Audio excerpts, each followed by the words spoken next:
શું તમને ખબર છે કે ગણપતિ બાપા મોરિયા કેમ કહેવાના? તો ચાલો, મને જે માહિતી મળી છે તે મુજબ તમારી સાથે આ માહિતી શેર કરું છું. તો મિત્રો, મોરિયા કે એ નામનો એક એનો ભગત થઈ ગયો હતો ગણપતિ બાપાનો, અને મધ્યપ્રદેશના એક ગામડામાં રહેતો હતો.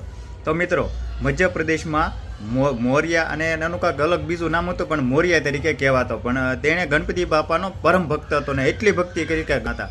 ગણપતિ બાપા તેમની ભક્તિથી પ્રસન્ન થઈ તેમના ઘરે 10 દિવસ રોકાણ, અને પાર્વતીજી તેમને લેવા માટે આવ્યા હતા. ત્યારે ગણપતિ બાપાએ કીધું કે મારે આવવું નથી. તો પાર્વતીજીએ એમને કીધું કે તમને 10 દિવસ તમે પૃથ્વી ઉપર રોકાશો. તે આપણે ગણપતિ આ જે ગણેશ ઉત્સવ તરીકે આપણે ઉજવીએ છીએ.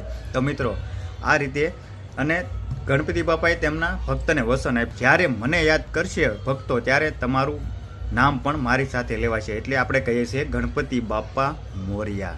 તો મિત્રો, શું તમને ખબર હતી આ માહિતી? અને જો ખબર ન હોય તો કોમેન્ટમાં જય ગણપતિ બાપા મોરિયા અવશ્ય લખી નાખજો.